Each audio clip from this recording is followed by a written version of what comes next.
Mi hermano me robó mi fondo fiduciario de $250.000 con el apoyo de mis padres. Me dijeron que no era lo suficientemente inteligente. Sin discutir, me fui. 5 años después, aparecieron en la sede de mi empresa y lo que vieron los dejó en shock. Él es el verdadero genio aquí. Tú deberías ir a usar un martillo. Esas fueron las palabras exactas que mi padre, Richard, me dijo justo después de ceder los $250.000 que llevaban mi nombre.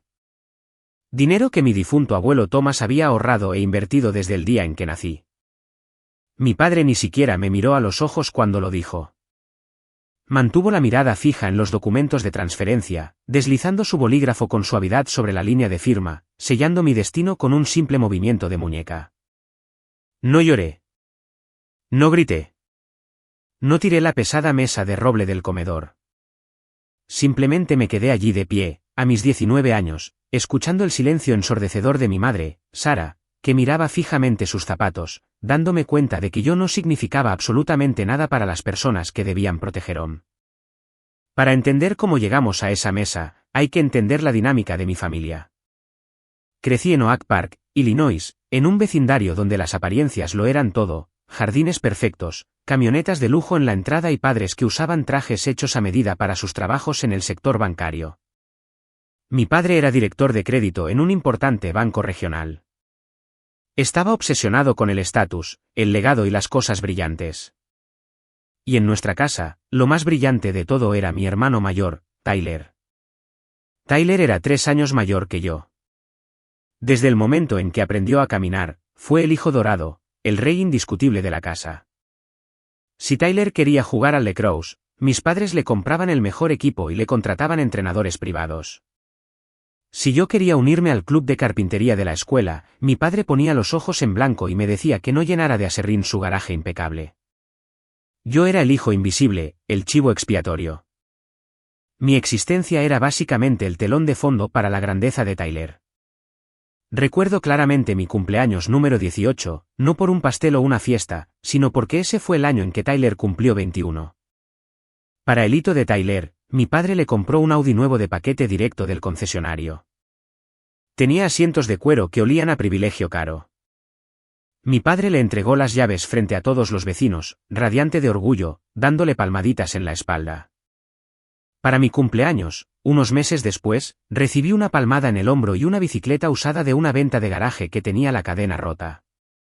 Pasé la noche de mi cumpleaños en el patio trasero, con las manos cubiertas de grasa negra, arreglando la cadena yo mismo para poder ir a mi trabajo de salario mínimo en una ferretería local. Pero el contraste más crudo, el verdadero monumento a mi dolor, fue la casa misma. Cuando yo tenía 16 años, mi padre decidió que Tyler necesitaba un proyecto creativo para mejorar sus solicitudes universitarias. De repente, Tyler quiso empezar un podcast de finanzas y negocios. Así que, sin preguntarme, mi padre sacó todas mis pertenencias de mi habitación del segundo piso.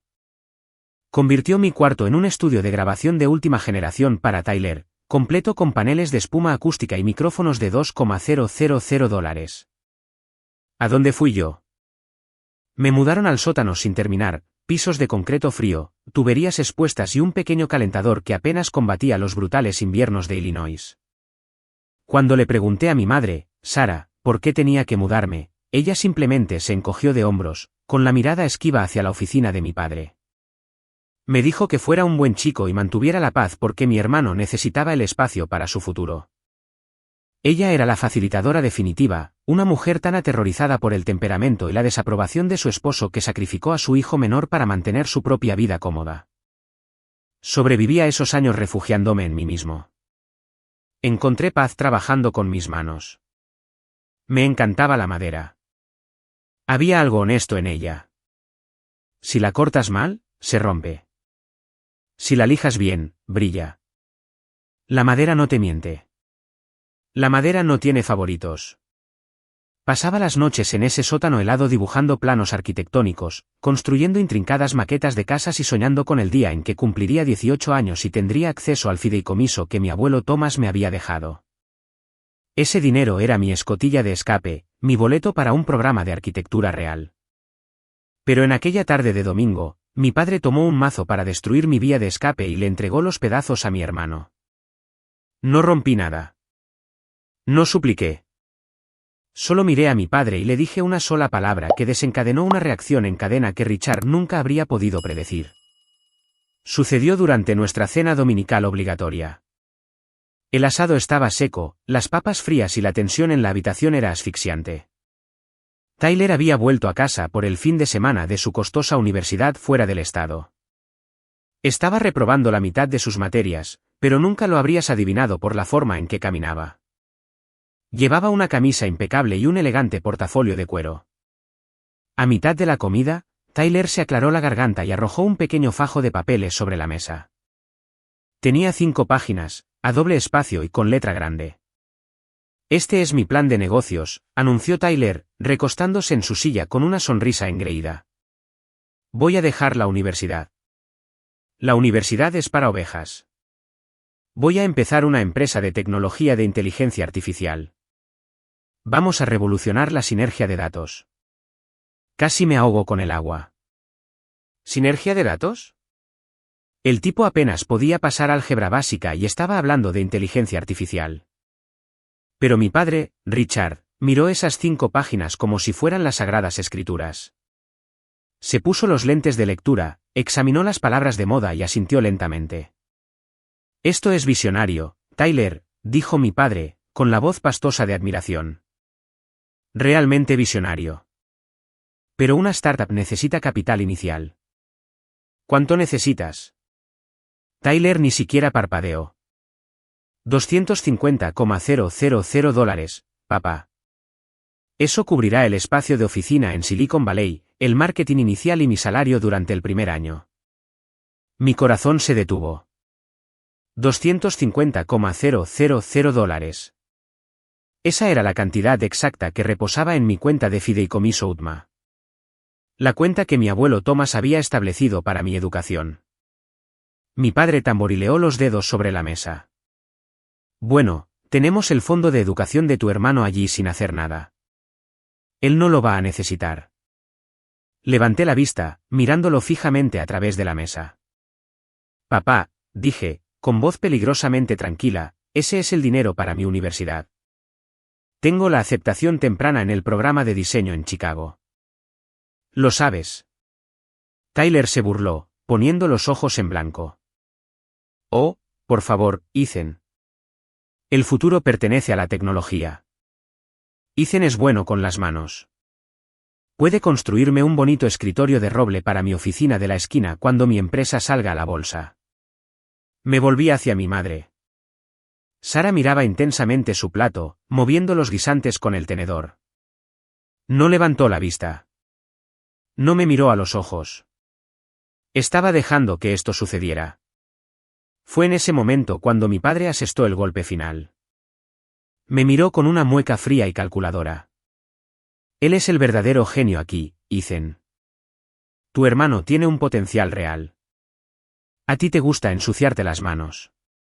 Deberías ir a usar un martillo. Busca un equipo de construcción. Es un trabajo honesto para alguien de tus capacidades. Sacó de su maletín un formulario de autorización de transferencia previamente llenado. Ya lo tenía preparado. Solo necesitaba firmar como custodio de la cuenta. Y allí mismo, entre la salsera y el salero, firmó la entrega de todo mi futuro. Algo dentro de mí se rompió, pero no fue un quiebre ruidoso. Fue una fractura fría y silenciosa. Me di cuenta en ese instante de que quedarme en esa casa, respirando el mismo aire que esa gente, acabaría por matar mi alma. Nunca sería nada más que un escalón para Tyler. Está bien, dije. Esa fue la única palabra que pronuncié. Me levanté de la mesa. No recogí mi plato. No me disculpé. Bajé las escaleras hacia mi calabozo del sótano. Agarré mi desgastada mochila de lona y metí 3 pares de jeans, unas cuantas camisetas lisas y mis lápices de dibujo. Luego, busqué debajo de mi catre y saqué lo único de valor que realmente me importaba. Era una caja de roble pesada y desgastada que mi abuelo Thomas me había dado antes de fallecer. Me había dicho que guardara mis herramientas en ella. Me puse las botas de trabajo, Me colgué la mochila al hombro y subí las escaleras. Mis padres y Tyler seguían en la mesa, riéndose de los precios de las propiedades en California. Ni siquiera me vieron caminar por el pasillo. Abrí la puerta principal, salí al gélido viento de otoño y la cerré silenciosamente detrás de mí. Tenía exactamente $412 en mi cuenta corriente. Tenía una mochila. Tenía una caja de madera. Y tenía un fuego ardiente en el pecho que no se apagaría hasta demostrarles que estaban equivocados. Caminé 3 millas hasta la estación de autobuses Greyhound. Compré un boleto de ida a Chicago. La ciudad estaba a solo 1 hora de camino, pero se sentía como un universo diferente. Mientras el autobús se alejaba de Oak Park, miré por la ventana y me hice una promesa silenciosa: no iba a volver. No hasta que fuera más grande, más fuerte e intocable. Chicago en pleno invierno es completamente despiadado.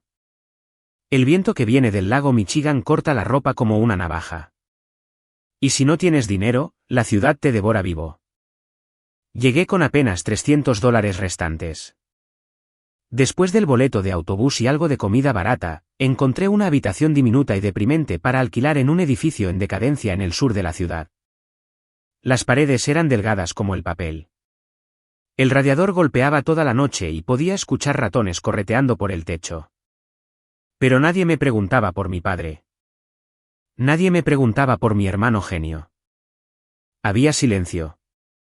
Y por primera vez en mi vida, el espacio era completamente mío. Necesitaba dinero de inmediato. A la mañana siguiente entré a una obra de construcción residencial con mis botas y una chaqueta pesada y le pedí trabajo al capataz. Miró mi rostro de 19 años, se rió y me arrojó un martillo de carpintero. Comencé ese mismo día. Durante los siguientes 10 meses, mi vida fue un ciclo brutal de agotamiento físico. Trabajaba 12 horas al día, 6 días a la semana. Usé un martillo, tal como mi padre me había sugerido burlonamente. Cargué madera pesada por andamios helados. Clavé hasta que los antebrazos se me acalambraron y los nudillos me sangraron. Los hombres mayores del equipo eran rudos, pero notaron que yo tenía buen ojo para la estructura. Podía mirar un plano una sola vez y saber exactamente dónde debían ir las vigas de carga. Era rápido y mis cortes eran milimétricos. Pero cada noche volvía a mi habitación helada, con el cuerpo dolorido, las manos cubiertas de callos y astillas. Extrañaba la escuela de arquitectura. Extrañaba el futuro que debía haber tenido. A veces, la ira me subía por la garganta como hiel. Pensaba en Tyler sentado en alguna oficina cálida de California, gastando el dinero de mi abuelo en cafés caros y reuniones de tecnología falsas. Llegó la víspera de Navidad, mi primera Navidad solo. La ciudad estaba cubierta por un manto de nieve blanca y la gente se apresuraba a ir a casa con sus familias. Yo estaba sentado en mi colchón incómodo, comiendo una lata de sopa fría, sintiendo una soledad que no sabía que existía. Miré hacia la esquina de la habitación. La caja de roble de mi abuelo Thomas estaba allí. Era el único pedazo de familia que me quedaba. Acerqué la caja a mi regazo y la abrí. Dentro estaban los viejos cinceles y cintas métricas que había traído conmigo. Los saqué con la intención de limpiarlos. Al vaciar la caja, mis dedos rozaron el panel interior de la base. Debido a mi percepción espacial, y a que había pasado años obsesionado con las dimensiones y la geometría, noté algo que cualquier otra persona habría pasado por alto: la profundidad interior de la caja no coincidía con las dimensiones exteriores. Había una discrepancia de exactamente media pulgada. Mi corazón empezó a latir con fuerza. Agarré un destornillador plano y lo introduje con cuidado en la ranura del borde inferior. Con un suave clic, el fondo falso se soltó. Levanté el delgado panel de madera. Debajo, escondido en una ranura poco profunda, había un pequeño sobresellado. El papel estaba viejo y ligeramente amarillento. Me temblaban las manos mientras lo abría. Dentro había una sola tarjeta de presentación. Era de un papel grueso con textura y letras negras en relieve. Decía: Davis y Asociados, Derecho de Fideicomisos y Sucesiones. Debajo del nombre había un número de teléfono y una nota escrita a mano en el reverso con la letra descuidada de mi abuelo: para Ethan, cuando estés listo para construir. Me quedé mirando esa tarjeta hasta que la vista se me nubló por las lágrimas. Mi abuelo Thomas lo había sabido. Siempre supo qué clase de hombre era su hijo Richard. Sospechaba que mi padre intentaría apropiarse indebidamente de mis fondos de educación. Y antes de morir, mi abuelo me había dejado un salvavidas. Solo que lo escondió donde solo un verdadero artesano, alguien que entendiera de madera y espacio, pudiera encontrarlo. Lo escondió donde mi padre jamás se molestaría en buscar. No dormí esa noche. Me quedé junto a la ventana viendo caer la nieve sobre Chicago, sosteniendo ese pequeño trozo de cartón como si fuera un escudo. A la mañana siguiente, en cuanto terminó el fin de semana festivo y el reloj marcó las 9, bajé al teléfono público de la esquina. Me temblaban las manos por el frío y la adrenalina. Eché un puñado de monedas en la ranura y marqué el número. El teléfono sonó 2 veces antes de que una voz profunda y autoritaria respondiera. Bufete Davis. Hola, dije, con la voz un poco quebrada. Mi nombre es Ethan. Thomas era mi abuelo. Hubo una pausa larga y pesada al otro lado de la línea. Cuando el hombre volvió a hablar, su tono cambió por completo. Ethan, dijo el abogado con suavidad. He estado esperando tu llamada durante 5 años. ¿Dónde estás? Llamar a ese número cambió la trayectoria de mi vida. Al día siguiente tomé el tren elevado hacia el centro.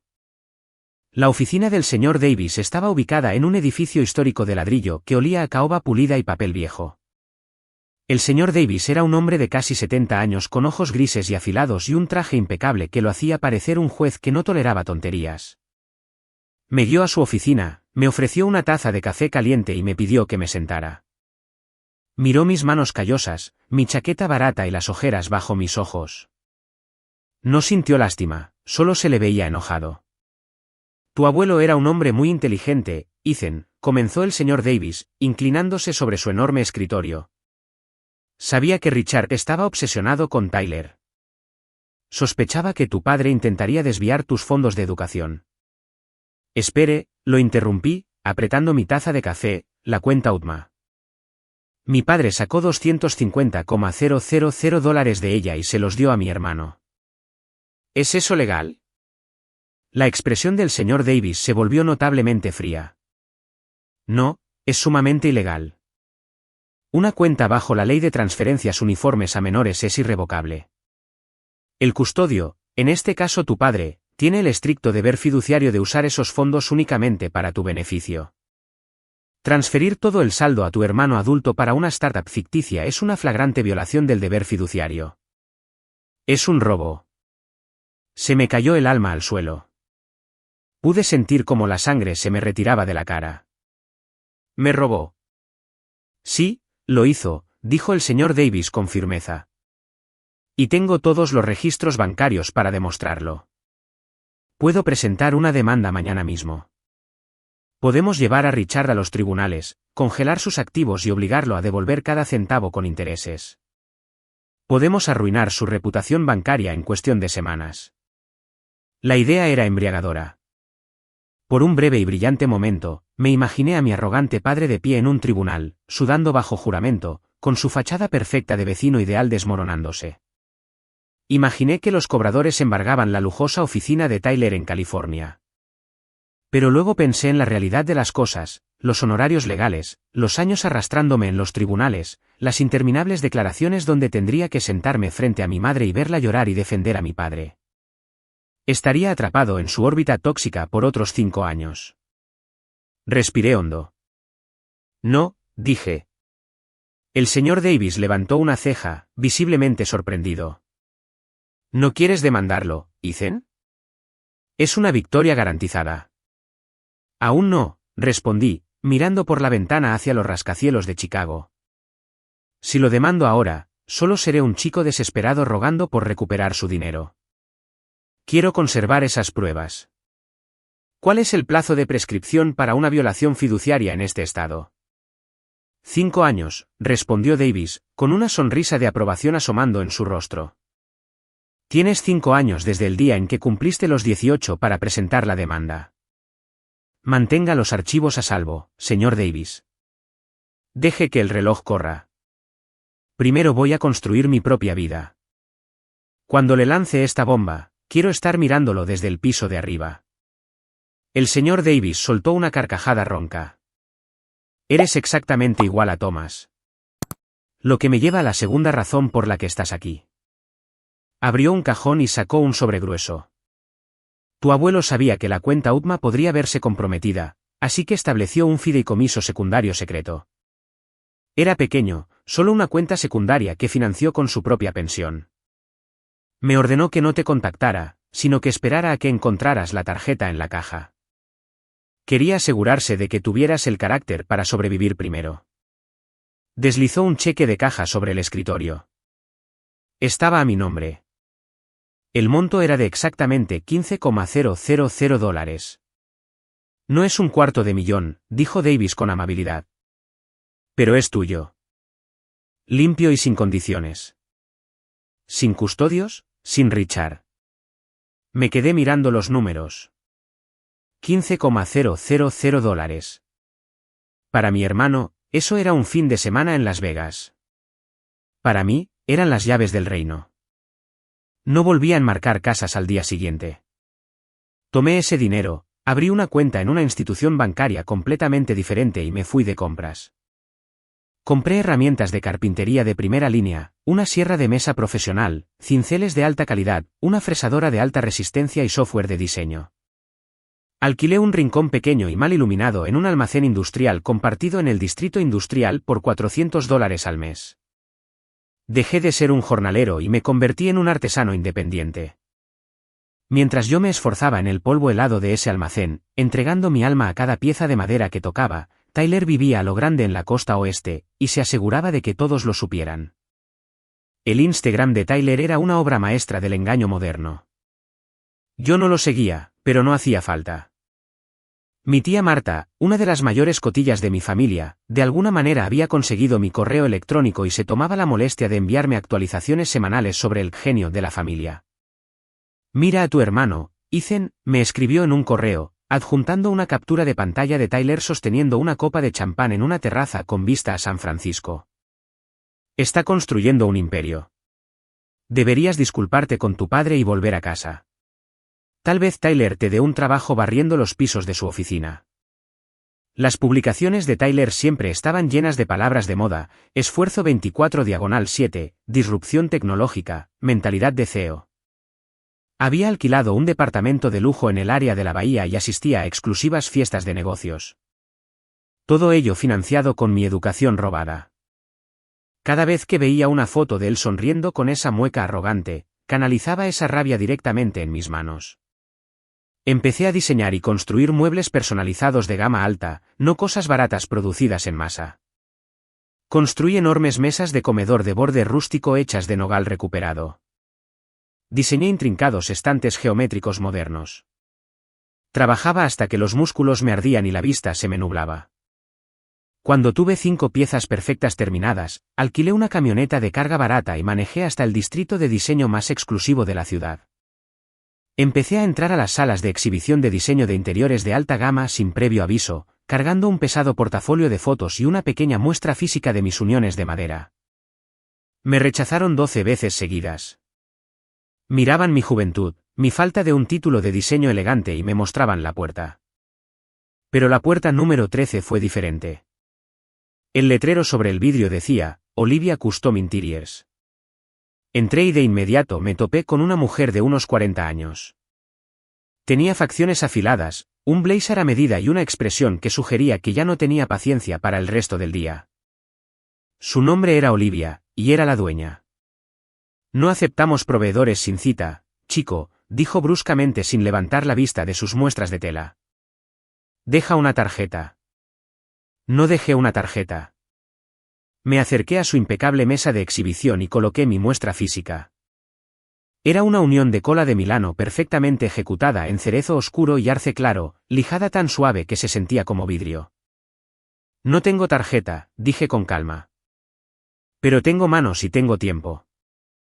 Usted vende lujo, pero su carpintero actual está usando tornillos y masilla para madera en sus gabinetes de exhibición.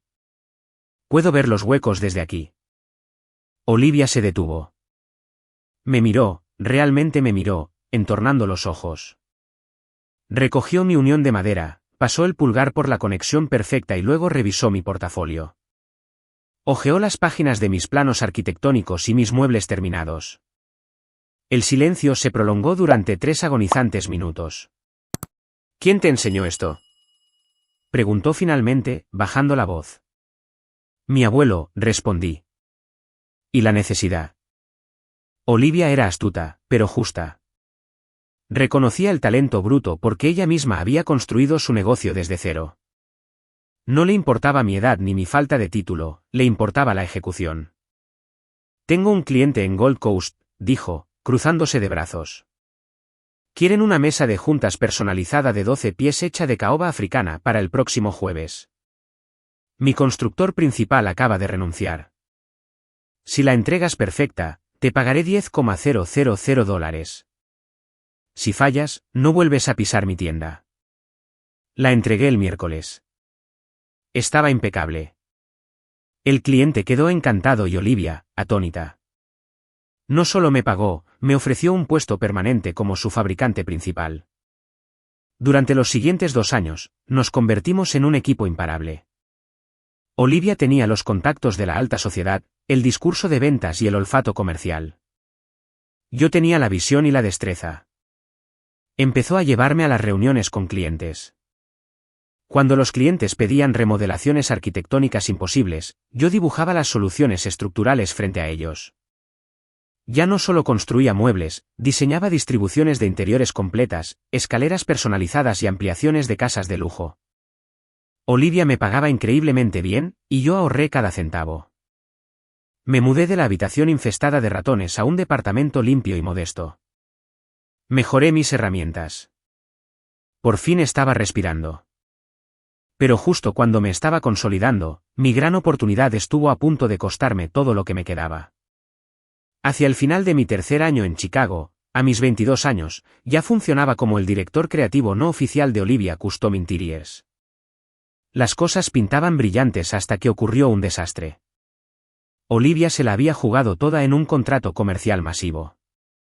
Pasamos 6 meses diseñando y fabricando el interior de un nuevo y enorme hotel boutique de lujo en el centro. Adelantamos cientos de miles de dólares en materiales de primera calidad. Pero justo antes de la gran inauguración, el desarrollador del hotel se declaró en bancarrota. La empresa cerró, los activos se congelaron en los tribunales y no nos pagaron el último y millonario desembolso. Entré a la sala de exhibición un martes por la mañana y encontré a Olivia sentada en el suelo, rodeada de documentos financieros, con aspecto de total derrota. Se acabó, Ethan, dije con voz hueca. No podemos pagar la nómina de la próxima semana. Voy a tener que liquidar el almacén solo para pagarle a los proveedores de materiales.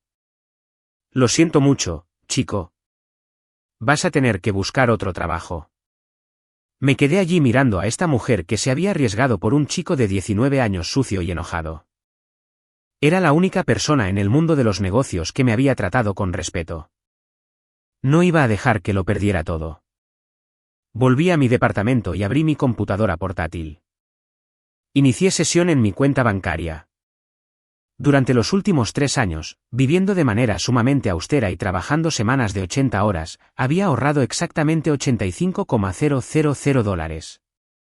Era cada centavo que tenía a mi nombre. Mi red de seguridad. Imprimí el estado de cuenta, agarré un enorme rollo de planos arquitectónicos en los que había estado trabajando en secreto y conduje de vuelta a la tienda. Tiré el estado de cuenta en el suelo, justo frente a Olivia. Tengo $85,000 en efectivo, le dije. Es tuyo. Paga a los proveedores. Mantén las luces encendidas. Olivia miró el papel con los ojos muy abiertos. Ethan, no. No puedo aceptar tus ahorros de toda la vida.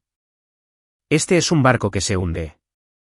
No se hundirá si cambiamos de rumbo, le respondí, extendiendo los planos sobre su escritorio. Olvídate de los hoteles boutique. Mira esto. Le mostré mis diseños para residencias de lujo ecológicas, conceptos arquitectónicos que combinaban madera en bruto, vidrio moderno e ingeniería sostenible. Eran conceptos de casas de campo de varios millones de dólares. El mercado inmobiliario para los ultra ricos está en auge, le expliqué rápidamente. Dejemos de ser solo una empresa de diseño de interiores. Convirtámonos en una firma de diseño y construcción arquitectónica integral. Tú tienes la lista de clientes adinerados. Yo tengo los diseños y el conocimiento estructural para construirlos. Presentemos esto a tus 3 principales clientes multimillonarios mañana mismo. Olivia miró los planos. Miró el estado de cuenta. Luego me miró a mí, y un fuego feroz regresó a sus ojos. Si hacemos esto, Ethan, ya no eres mi empleado. Eres mi socio. Redactamos el contrato esa misma tarde. Inyecté los ahorros de mi vida en el negocio y, a cambio, la empresa pasó a llamarse oficialmente Olivia Ethan Custom Stats. Yo poseía el 49% de las acciones. Tenía 22 años, solo el título de secundaria y era socio de una firma de lujo. La ironía no se me escapaba, estábamos diseñando y construyendo mansiones extravagantes para banqueros, ejecutivos y familias de dinero antiguo. Hombres exactamente iguales a mi padre, Richard. Hombres que exigían perfección y estatus. Y le estaban pagando millones de dólares al chico a quien le dijeron que fuera a usar un martillo. Nuestra apuesta dio frutos espectaculares. Uno de los antiguos clientes de Olivia compró nuestro primer concepto de finca ecológica. El margen de ganancia fue astronómico. En un año, teníamos 3 proyectos residenciales masivos más bajo contrato.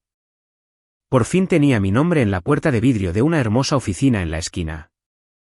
Estaba sentado en un enorme escritorio personalizado que yo mismo había construido, contemplando el río Chicago.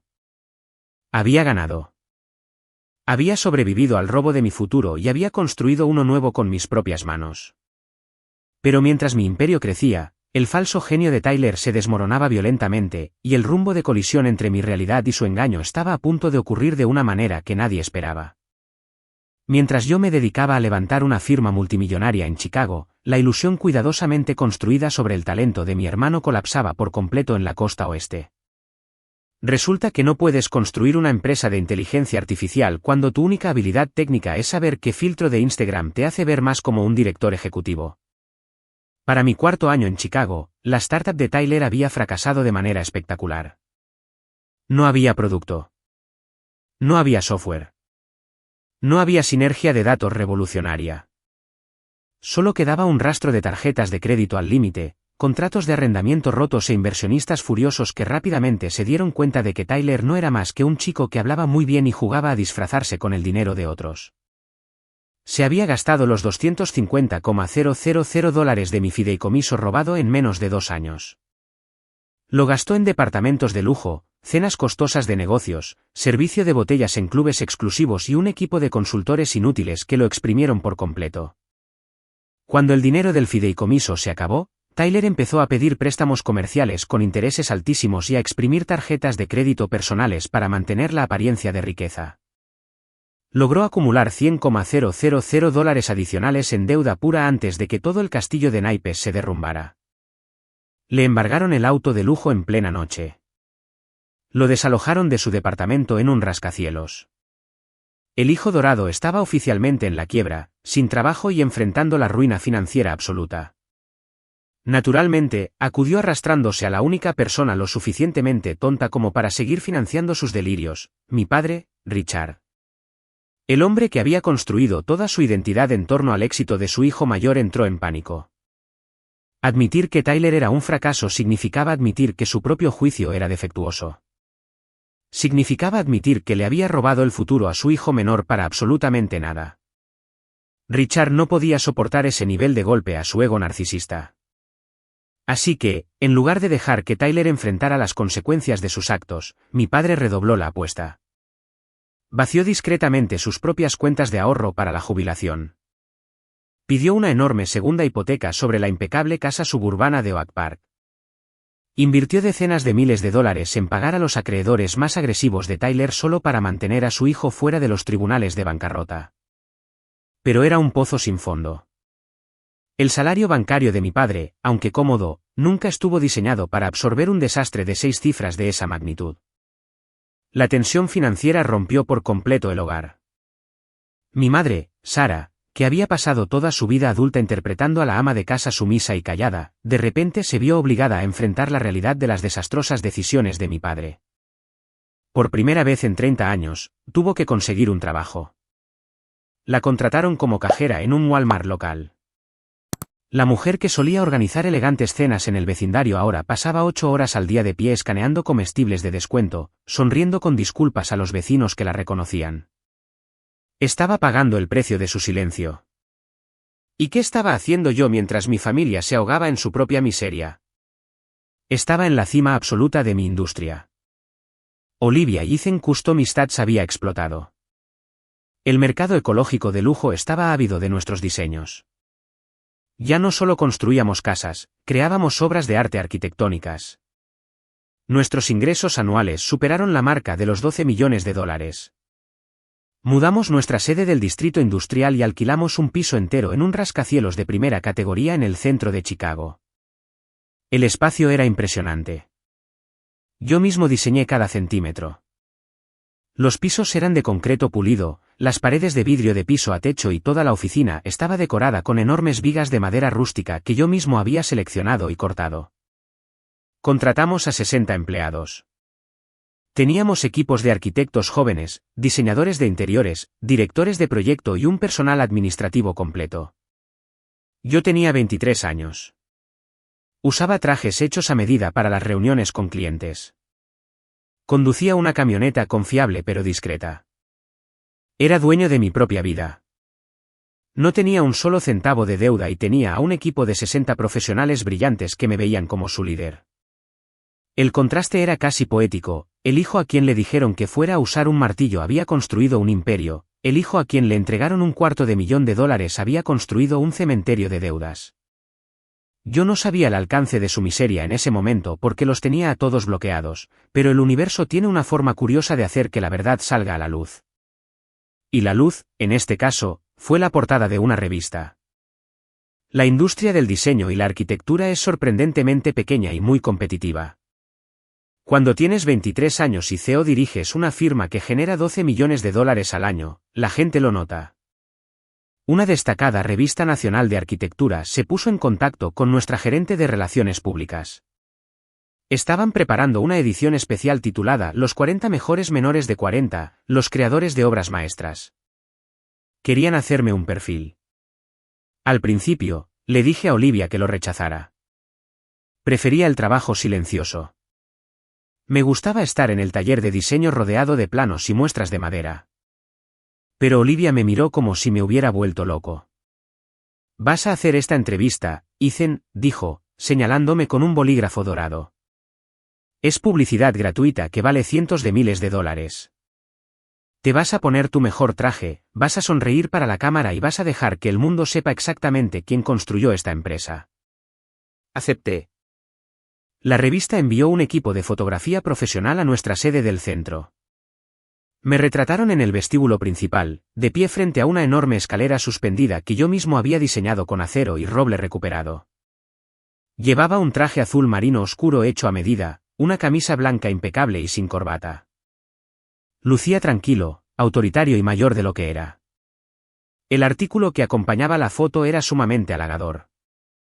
Detallaba mi rápido ascenso en la industria, el enorme crecimiento de los ingresos de la firma y elogiaba mi habilidad única para combinar la carpintería tradicional con una visión arquitectónica de vanguardia.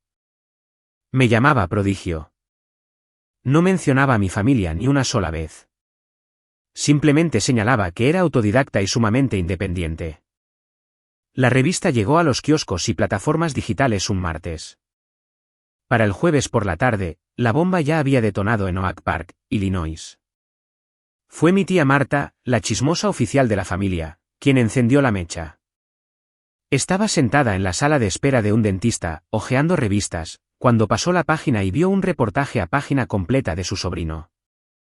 El mismo sobrino que se suponía que era un simple obrero de construcción. Casi se ahoga con el café. De inmediato sacó su teléfono, le tomó una foto al artículo, buscó el enlace en línea y envió un mensaje de texto masivo a mis padres y a mi hermano. Su mensaje fue corto y lleno de asombro. «Richard, ¿están viendo esto? Ethan es millonario. Es dueño de una empresa enorme en Chicago. ¿Por qué no se lo dijeron a nadie? Solo puedo imaginar el silencio sofocante que cayó sobre la casa de Oak Park cuando llegó ese mensaje.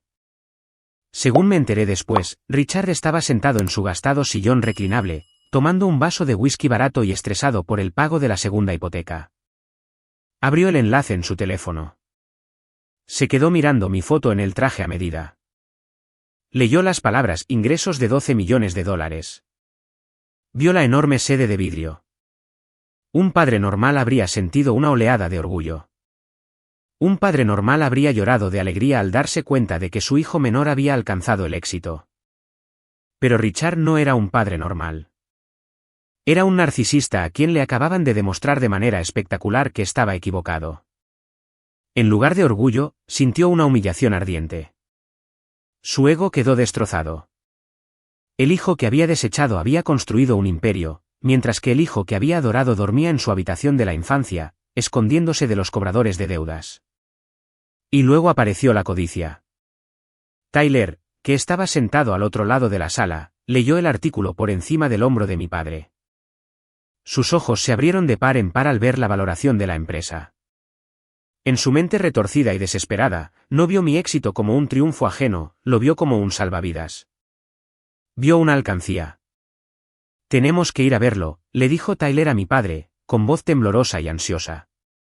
Es de la familia, papá. Tiene muchísimo dinero. Podría darme un préstamo para pagar las tarjetas. Podría darte el dinero para liquidar la segunda hipoteca. Nos lo debe. El golpeado ego de Richard se aferró con fuerza a esa lógica retorcida. Sí, por supuesto. En la mente de Richard, él seguía siendo el patriarca. Seguía siendo el rey. Se convenció a sí mismo de que mi éxito era, de alguna manera, el resultado de su dura crianza. De verdad creía que podía conducir hasta Chicago, entrar en mi oficina, exigir respeto y salir con un cheque enorme para salvar su barco a la deriva.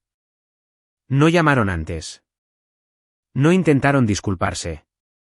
Simplemente se levantaron un lunes por la mañana, se pusieron sus mejores ropas, obligaron a mi agotada madre a subirse al asiento trasero y condujeron 4 horas hacia Chicago para reclamar al hijo que habían desechado. Pensaron que iban a intimidar a un chico.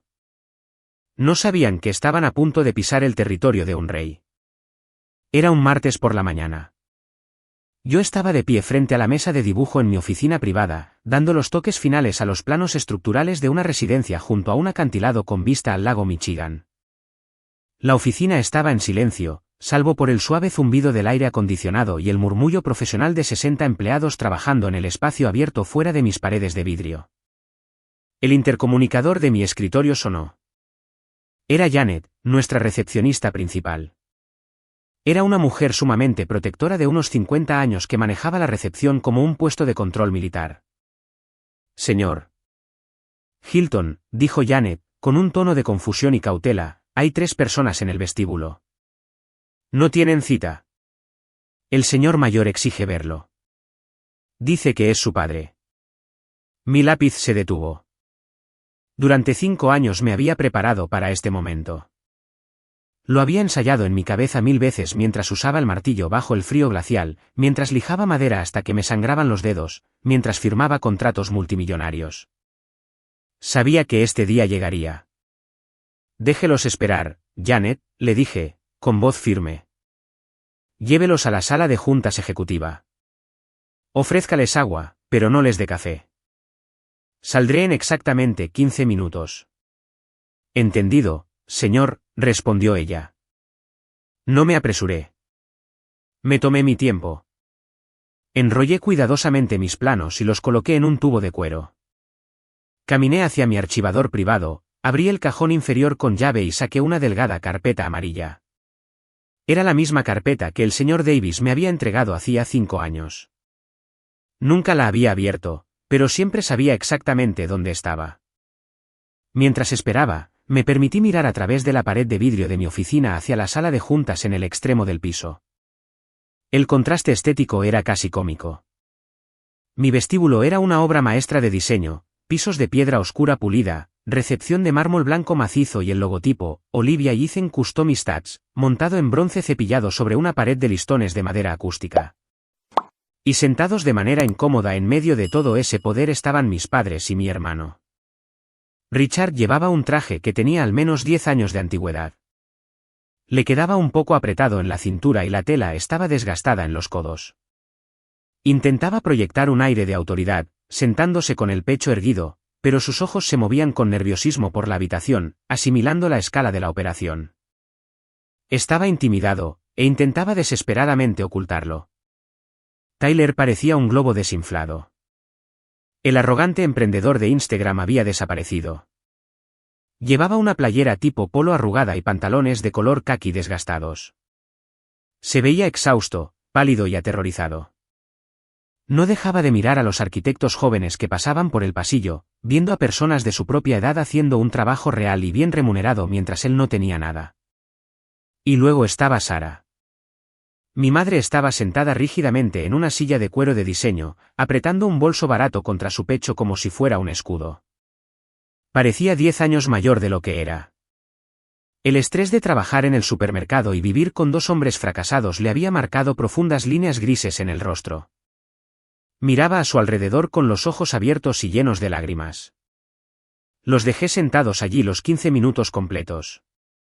Dejé que el peso psicológico del edificio los presionara. Dejé que observaran a mis empleados, mi seguridad, mi éxito. Dejé que asimilaran la realidad absoluta de que no tenían ningún poder aquí. Cuando se cumplieron los 15 minutos, tomé la carpeta. Me acomodé las solapas de mi saco a medida, abrí la puerta de mi oficina y caminé lentamente por el piso de la empresa. Al acercarme a la sala de juntas, las conversaciones entre mi personal cesaron de forma natural. Podían sentir la tensión. Empujé la pesada puerta de vidrio y entré. Richard se puso de pie de inmediato, esbozando una sonrisa falsa y forzada. Extendió la mano como si estuviera saludando a un empleado bancario de bajo nivel. «Ethan, muchacho», exclamó Richard, con su voz resonando en la sala acústica. «Mira este lugar. Siempre supe que eras un gran trabajador. Tu madre y yo estamos muy orgullosos de lo que has construido». No le di la mano. Simplemente la miré hasta que él, de manera incómoda, la bajó lentamente a su costado. Pasé de largo y me senté en la cabecera de la enorme mesa de juntas de caoba africana, exactamente el mismo tipo de mesa que había construido para ganarme la vida en esta ciudad. Coloqué la carpeta en el centro de la madera. Me eché hacia atrás, junté las yemas de los dedos y miré a los 3 extraños sentados en mi sala de juntas. «Hola, Richard», dije, con mi voz fría, profesional y carente de cualquier afecto familiar. «No tienen cita, y mi tarifa de consultoría por hora es de $1,000. Así que hagamos esto rápido». «¿Por qué están en mi edificio?» La temperatura en la sala pareció descender 10 grados. La sonrisa falsa de Richard flaqueó y desapareció, reemplazada por un destello de la vieja ira arrogante que recordaba tan bien. No le gustaba que lo llamaran por su nombre de pila. No le gustaba que le hablaran como a un subordinado. «Escúchame bien, Ethan», espetó Richard, con el rostro enrojecido. «Puedes dejar el acto corporativo. Soy tu padre. Viajamos mucho para verte. Somos familia y las familias deben mantenerse unidas, especialmente cuando las cosas se ponen difíciles». No me moví ni un milímetro. «¿Cosas difíciles?», pregunté con calma. «Yo estoy teniendo un trimestre con ganancias récord. Mis cosas marchan excelente». Tyler se inclinó hacia adelante, con las manos temblándole ligeramente sobre la madera pulida. «Vamos, Ethan. No seas así. Mira, tuve una mala racha con mi startup de tecnología. El mercado cambió. Los inversionistas se retiraron. Estuvo fuera de mi control. Pero tengo un nuevo plan, una reestructuración. Solo necesito un poco de capital para poner en marcha las cosas de nuevo». Ofreció una versión patética de su antigua sonrisa encantadora. Vimos el artículo. «Te está yendo increíble. Solo necesito un préstamo a corto plazo. Unos $100,000 para cubrir algunos obstáculos inmediatos. Papá también está batallando con la hipoteca. Te sobra el dinero». Solo escribe un cheque y podremos volver a ser una familia. Miré a Tyler. Miré las ojeras bajo sus ojos, la desesperación que le brotaba por los poros. No sentí absolutamente nada. Ni lástima, ni ira, solo un profundo asco clínico. Lentamente separé mis manos. Me incliné hacia adelante, abrí la carpeta y deslicé una sola hoja de papel sobre la mesa de caoba hasta que se detuvo directamente frente a Richard. Richard miró el papel. Era una copia de un formulario de autorización de transferencia bancaria fechado exactamente hace 5 años y un mes. Mostraba un retiro de $250,000 de una cuenta bajo la Ley de Transferencias Uniformes a Menores, UTMA. El beneficiario listado era Ethan Hilton. La cuenta de destino pertenecía a Tyler Hilton. Al final de la página estaba la firma inconfundible de Richard. El rostro de Richard pasó de rojo a un blanco pálido en cuestión de segundos. Levantó los ojos para mirarme, llenos de un pánico absoluto y real. Verás, Richard, comencé, con una calma letal, cuando transferiste ese dinero, asumiste que yo era solo un tonto que quería jugar con madera. Asumiste que me iría y lo olvidaría. Pero no lo olvidé. Contraté a un abogado especialista en fideicomisos y sucesiones. El señor Davis. Tyler tragó saliva, mirando el papel y luego a nuestro padre. Papá, ¿de qué está hablando? Estoy hablando de una violación del deber fiduciario, dije, levantando la voz lo suficiente para dominar la sala. Bajo la ley de Illinois, el custodio de una cuenta UTMA tiene la obligación legal estricta de usar esos fondos únicamente en beneficio del menor. Retirar todo el saldo para financiar una empresa tecnológica falsa para tu hijo adulto no es una decisión familiar. Es un delito grave. Es robo. Richard abrió la boca para hablar, pero solo emitió un quejido seco. Intentó aflojarse la corbata. Me debes $250,000 más 5 años de interés compuesto, más daños punitivos, continué, inclinándome hacia adelante, clavando mi mirada en Richard.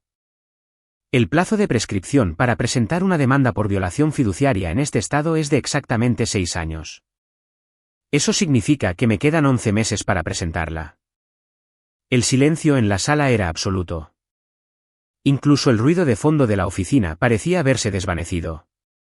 Tengo la demanda redactada y guardada en el escritorio del señor Davis ahora mismo, susurré. Si doy la orden, él la presenta. Los tribunales congelarán cualquier activo patético que les quede. Auditarán tus registros bancarios, tu carrera, tu reputación en Oak Park. Todo lo que te importa será destruido públicamente en un tribunal y podrías ir a prisión por fraude. Richard se encogió físicamente en su silla. El patriarca de la familia, el hombre que me había aterrorizado durante 18 años, lucía ahora como un anciano asustado y patético. No te voy a dar ningún préstamo, Tyler, dije, dirigiendo la mirada a mi hermano, quien ahora temblaba visiblemente. Tampoco voy a pagar tu segunda hipoteca, Richard. La única razón por la que no he presentado esta demanda para arruinarlos a ambos es porque no valen lo que me costarían los honorarios de mis abogados. Son irrelevantes para mí. Pero si alguno de ustedes vuelve a contactarme, si vuelven a poner un pie en mi ciudad o si me piden un solo centavo, haré una sola llamada telefónica y los enterraré bajo tantos litigios que no volverán a ver la luz del día. ¿Entendido? Exigí, con mi voz cortando el aire como un látigo. Richard asintió rápidamente, con los ojos fijos en la mesa. Sí, logró balbucear. Entendido. Hasta ese momento, mi madre, Sara, no había dicho una sola palabra. Se había quedado helada en su silla, escuchando los términos legales, mirando el documento bancario y procesando la magnitud de lo que mi padre me había hecho y lo que yo había tenido que hacer para sobrevivir. Miró el documento sobre la mesa. Miró la postura cobarde y derrotada de Richard. Y luego me miró a mí. Miró el traje a medida, la enorme oficina de vidrio, el poder que yo ostentaba en esa sala. Y entonces, se quebró. Sara dejó escapar un sonido que fue mitad jadeo, mitad sollozo. Era el sonido de una mujer al darse cuenta de que había pasado toda su vida protegiendo a un monstruo y que, en el proceso, había sacrificado a un rey. «Oh, Ethan», lloró, temblando violentamente. «Dios mío, Ethan, Lo siento tanto. No sabía que era ilegal. No sabía lo que te estaba haciendo. Debí haberlo detenido. Debí haberte protegido. Se levantó de su silla, extendiendo las manos hacia mí, pero sus piernas no pudieron soportar el peso de su culpa. Sus rodillas literalmente se doblaron. Se desplomó hacia adelante, sosteniéndose apenas en el borde de la pesada mesa de caoba de la sala de juntas, sollozando incontrolablemente contra la madera pulida. Ethan, por favor. Suplicó entre sollozos ahogados. Por favor, perdóname. Mira lo que has hecho. Mira este hermoso lugar. Soy tu madre. Por favor, no nos eches de tu vida. Por una fracción de segundo, una pequeña parte de mi niño interior quiso rodear la mesa y darle un abrazo. Una pequeña parte de mí quiso decirle que todo estaba bien, que podíamos arreglarlo. Pero miré sus manos aferrándose a la mesa. Recordé esas mismas manos doblando servilletas mientras Richard me decía que fuera a usar un martillo. Recordé cómo miraba sus guisantes mientras me robaban el futuro. Ella no habló por mí cuando yo era un chico indefenso de 19 años que necesitaba una madre. Solo lloraba ahora porque yo era un millonario que sostenía una guillotina legal sobre el cuello de su esposo. Me puse de pie, abotonándome el saco con deliberada precisión. Necesitaba que me protegieran cuando era adolescente, Sara, dije, con la voz vacía de cualquier emoción. Necesitaba una madre cuando dormía en el piso de concreto de una habitación fría. Ya no necesito protección. Tengo 24 años. Yo mismo pago mi seguridad. Me acerqué y presioné el botón del intercomunicador en la consola central de la mesa. ¿Janet? Sí, señor Hilton, respondió su voz de inmediato. La reunión ha terminado. Por favor, traiga a seguridad y escolte a estas 3 personas fuera del edificio. Si regresan, haga que los arresten por allanamiento de morada. Entendido, señor.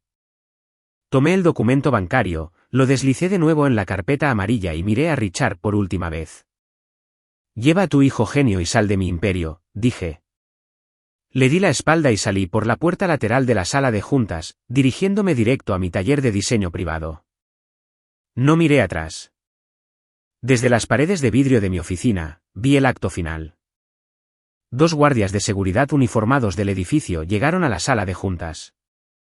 Escoltaron a Richard, Tyler y Sara a través de la enorme oficina abierta. Fue la caminata de la vergüenza definitiva. Richard intentaba mantener la barbilla en alto, pero se veía completamente destrozado. Tyler miraba al suelo, ocultando el rostro. Sara seguía llorando, aferrada a su bolso barato. Caminaron frente a 60 de mis empleados. 60 profesionales brillantes y bien pagados que estaban ocupados diseñando mansiones, analizando hojas de cálculo y construyendo el futuro. Ningún empleado dejó de trabajar. A nadie le importaba quién era Richard Hilton. En su pequeño suburbio, él era un banquero importante, pero en el piso 14 de mi edificio, no era absolutamente nada. Solo un anciano patético siendo expulsado del castillo de su hijo. Las puertas del elevador se abrieron, entraron y las puertas de metal se cerraron, borrándolos de mi vida para siempre. Ese enfrentamiento en la sala de juntas ocurrió hace más de un año. Mucho ha cambiado desde entonces. El universo, al parecer, tiene un sistema de contabilidad perfecto cuando se trata del karma. La situación financiera de Richard y Tyler se deterioró exactamente como sabía que pasaría. Sin una inyección masiva de dinero de mi parte, el castillo de naipes colapsó por completo. El banco embargó la impecable casa de Oak Park. Richard, enfrentando deudas abrumadoras y una reputación arruinada, se vio obligado a jubilarse de manera miserable y anticipada. Él y Tyler ahora viven en un pequeño departamento de 2 habitaciones en una zona mucho menos agradable del estado. El estrés y la pobreza destruyeron por completo su relación de hijo dorado.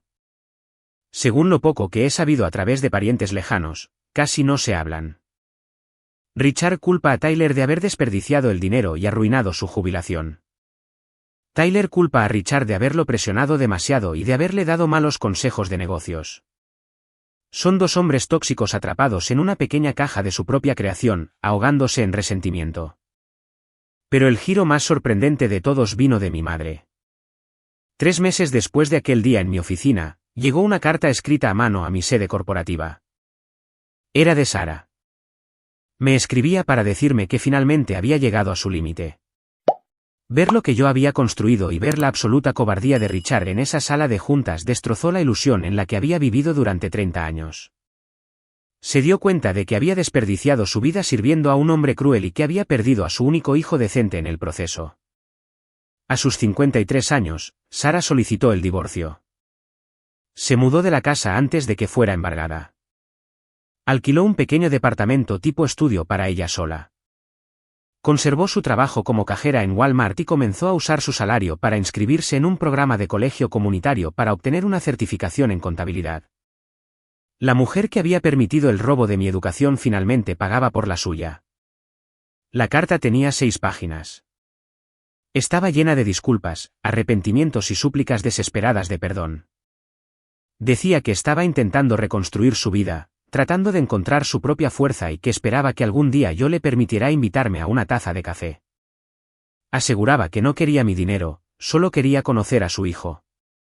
Leí la carta 2 veces. La doblé con cuidado y la coloqué en el fondo de la caja de roble de mi abuelo Thomas, justo al lado de la tarjeta del abogado que salvó mi vida. No le respondí. No la he llamado. La gente me pregunta cómo puedo ser tan frío. Me dicen que ella está haciendo un esfuerzo, que dejó a mi padre tóxico, que está intentando cambiar. Me dicen que la familia lo es todo. Pero cuando miro la increíble vida que he construido, cuando miro la paz en mi alma, me doy cuenta de que mi éxito nació de mi ausencia. Si la dejo volver a entrar, estaré abriendo la puerta a los recuerdos de aquella mesa de comedor. Estaré abriendo la puerta a la mujer que miraba sus guisantes mientras mi padre me decía que fuera a usar un martillo. El perdón puede ser una virtud, pero la preservación de uno mismo es una necesidad. Tengo 24 años. Tengo una empresa que está cambiando el horizonte de esta ciudad. Tengo una socia que me respeta. Tengo manos que pueden construir mansiones a partir de madera bruta y una mente que se niega a ser manipulada de nuevo. Encontré mi paz el día en que dejé de necesitar su aprobación. Conservo esa carta en la caja como un recordatorio. Un recordatorio de que no tienes que prenderte fuego para mantener calientes a los demás. Un recordatorio de que, a veces, el acto de amor más profundo que puedes darte a ti mismo es dar la vuelta, caminar y nunca mirar atrás.